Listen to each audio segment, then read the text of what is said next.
ओम शांति। आज है 8 अगस्त 2022। सुनते हैं आज की साकार मुरली से मनन योग्य प्रश्न उत्तर। पहला प्रश्न है, ज्ञान मार्ग की ऊंची सीढ़ी कौन चढ़ सकता है? बाबा समझाते हैं, जिनका अपनी देह में और किसी भी देहधारी में ममत्व नहीं है, एक बाप से सच्ची सच्ची प्रीत है, किसी के भी नाम रूप में नहीं फंसते हैं, वही ज्ञान मार्ग की ऊंची सीढ़ी चढ़ सकते हैं। एक बाप से दिल की मोहब्बत रखने वाले बच्चों की सभी आशाएं पूरी हो जाती हैं।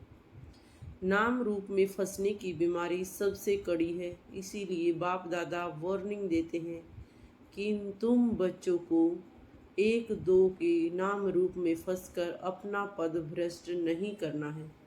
अर्थात मेरा तो एक शिव बाबा, दूसरा न कोई, यह स्लोगन हमेशा स्मृति में रखना है। अगला प्रश्न है, बाबा को पाने से हमें क्या क्या मिल गया है? आज की सारी मुरली बाबा ने आज के गीत पर चलाई है। आज का गीत है, तुम्हें पाके हमने जहाँ पा लिया है, जमी तो जमी आसमां पा लिया है।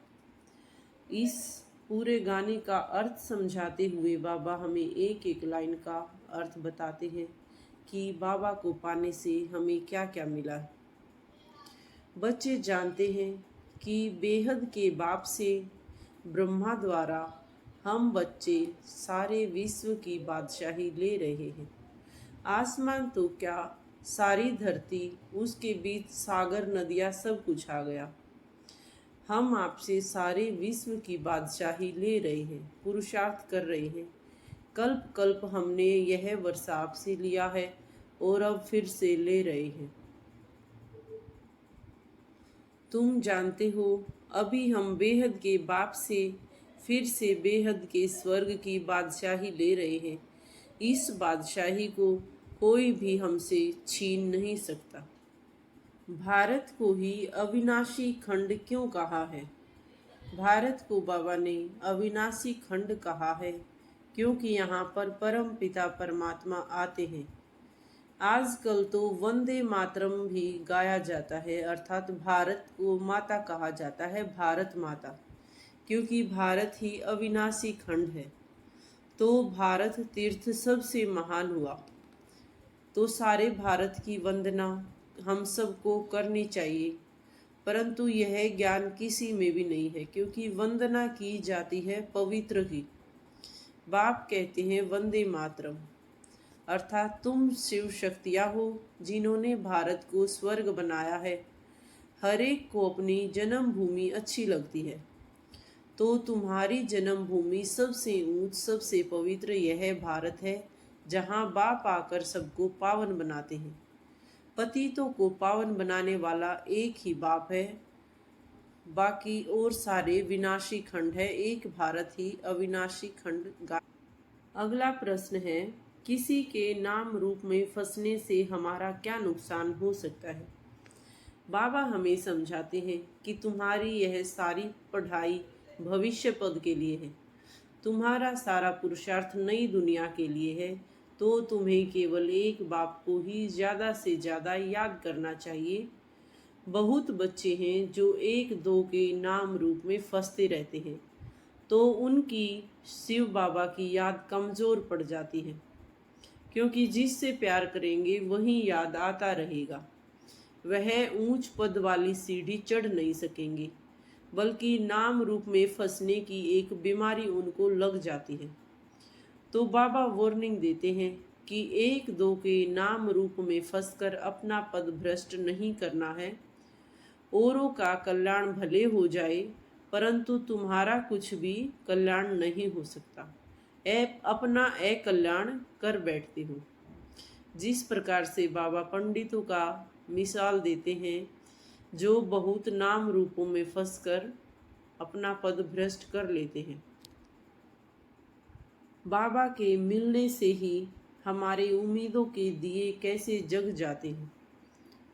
बाबा के मिलने से हमने सारे सुख को पा लिया है, अर्थात हमने आधा कल्प दुख सहन किया है, गम सहन किया है। अभी वह दुख निकलकर खुशी का पारा चढ़ता है। गम को देखते और सहन करते तुम एकदम तमो प्रधान बन गए थे, और अब सुख के दिन आने से तुम सतो प्रधान बन रहे हो। तो मनुष्य पढ़ते ही है सुख के लिए कि हमारा भविष्य अच्छा सफल हो, सेट हो जाए। तो अब सतयुग के तुम्हारे सुख की उम्मीदों के दिए जग रहे हैं। दिया बुझ जाता है तो दुख ही दुख हो जाता है। भगवान कहते हैं कि मैं ही तुम्हारे सब दुखों को मिटाने वाला हूँ। अब तुम्हारे सुख के घनेरे दिन आ रहे हैं।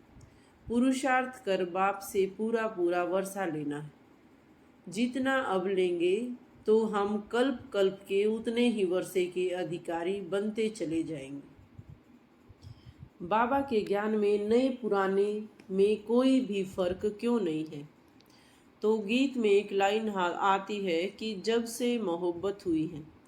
इसका यह मतलब नहीं है कि पुरानी मोहब्बत वाले ऊंच पद पाएंगे, अर्थात पुराने बच्चे ऊंच पद पाएंगे और नए बच्चे, नई मोहब्बत वाले बच्चे कम पद पाएंगे। नहीं, बाबा के ज्ञान में सारा मदार पुरुषार्थ पर है।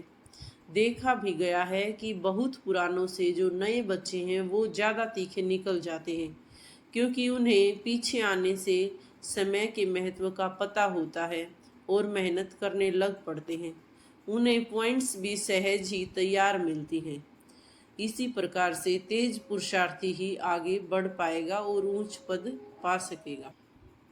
तुम बच्चे ही सच्चे सच्चे राज ऋषि किस प्रकार से हो? बाबा कहते हैं जिस प्रकार से ऋषि हमेशा पवित्र रहते हैं, तो तुम सच्चे सच्चे राज ऋषि हो। अर्थात तुम राज ऋषि हो, फिर भी घर बार संभालते हो और धीरे धीरे पवित्र बनते जाते हो। जो लौकिक में ऋषि बनते हैं वे झट से घर बार छोड़कर संन्यास ले लेते हैं, लेकिन तुमको गृहस्थ व्यवहार में रहते पवित्र बनना है। तो तुझ में और तुम में और उनमें फर्क हुआ।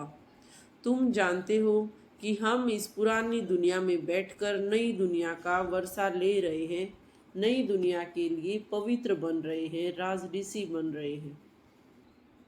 निश्चय बुद्धि विजयंती के वरदान को किस प्रकार से हम धारणा में ला सकते हैं? आज का बाबा का वरदान है कि माया की बड़ी बात को भी छोटी बनाकर पार करने वाले निश्चय बुद्धि विजयी हो। तो कोई भी बड़ी बात को छोटा बनाना या छोटी बात को बड़ा बनाना अपने हाथ में होता है।